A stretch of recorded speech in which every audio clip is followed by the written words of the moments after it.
Good morning. Today we're going to read from Matthew 7, verse 24. Therefore, everyone who hears these words of mine and puts them into practice is like a wise man who built his house on the rock. The rain came down, the streams rose, and the winds blew and beat against the house. Yet it did not fall, because it had its foundation on the rock. But everyone who hears these words of mine and does not put them into practice is like a foolish man who built his house on sand. The rain came down, the streams rose, and the winds blew and beat against that house, and it fell with a great crash. When Jesus had finished saying these words, the crowds were amazed at his teaching, because he taught as one who had authority and not as their teachers of the law. It is very important to look at the scripture again and know that we need to build on the rock. Who is the rock? Jesus Christ. We need to build our house on the rock, or our houses on the rock, because he's the only one that can take us through. He's the only one that can keep the house standing. We are his temples. We are the houses of God. And if the rain comes, the wind blew, when there's trouble around you, when life happens, and it all happens all the time. Now, things happen in your life that you didn't expect to happen. Things happen that upset you. Things happen that is not good for you. There's all things that happens all the time, and these things we didn't expect. We thought life would be just nice and rosy and everything would be fine, but it doesn't. And that's why we need to keep our house on the rock.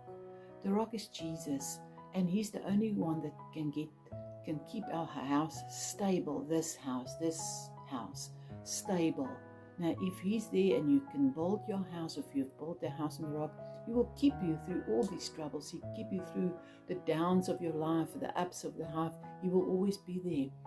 But if we miss that rock, if we build our house on things that's not important, if I build my house on friends, and if I build my house on money, if I build my house on things that's not important and that will not hold up, I won't be able to have a happy life. I won't be able to succeed in all these troubles and to overcome these troubles. It's only when your house is built on this rock of Jesus Christ, you will succeed in all your plans. You will survive. You will be happy.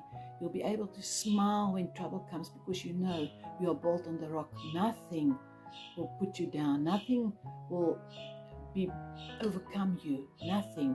You will overcome everything, because he is the rock, and he's the only rock that can keep us sane. He's the only rock that keep us on the right track. He's the one that can help us go through all these troubles of life, and that we do not drown, because he is God. I ask you to please put him as the rock of your life, and enjoy your life, and be blessed, and know that he is there and he will help you. Just keep him as your rock. Bye-bye.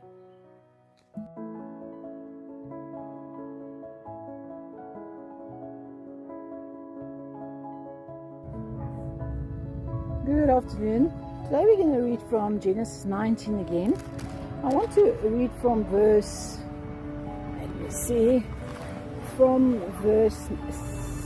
10. But the two angels reached out and pulled Lot into the house and bolted the door. Then they blinded all the men, young and old, who were at the door of the house, so they gave up trying to get inside. Meanwhile, the angels questioned Lot. Do you have any relatives here in the city? They asked. Get them out of this place, your sons-in-laws, daughters, or anyone else, for we are about to destroy the city completely. The outcry against this place is so great, it has reached the Lord, and he sent us to destroy it. And when Lot was still hesitating, verse 16, the angel seized his hand and the hands of his wife and two daughters and rushed them to safety outside the city, for the Lord was merciful. When they were safely out of the city, one of the angels ordered, Run for your lives and don't look back or stop anywhere in the valley. They continued running, and then Lot's wife in verse 26 said, But Lot's wife looked back as she was following him behind him, and she turned into a pillar of salt. And that's where she got stuck. We spoke previously on the fact that if we look in the past, we can't go forward. And today I want to talk about moving forward. We all have to move towards our destiny. And if we're at one place, we cannot move towards our destiny. We are stuck. Lot's wife didn't listen. She was not obedient. And it's not because the angels didn't want her, because they tried. They also took the hand of the wife and they moved forward. And he took them out of the house. And then after she left the house and she was on the other side of the town, she looked back. And after the angel said, don't look back.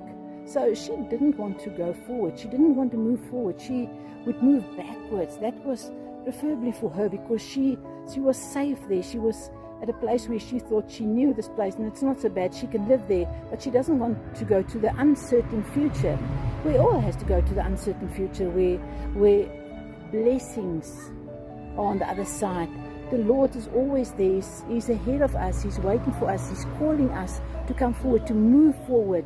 We cannot do the same thing for life in and life out, do the same thing every day and every weekend. We do the same thing every year. We do the same thing, and just another year has gone past, and we are still waiting for another one to come and just doing the same thing. We must move forward. We must extend our horizons. We must do something. We must move so that God can move with us, because He's waiting there for us. But we must reach Him. We must go there.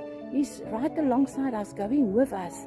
But if we don't want to do it ourselves, and we want to keep going back to what we know and the safety of what we know, the known, we will never reach our destiny. We have to leap forward and move into our destiny. And the only way we can do this is to move forward. You must have a great day, and never forget to move forward. Don't stand still in one place. Move. That's what God expects from us. Bye-bye.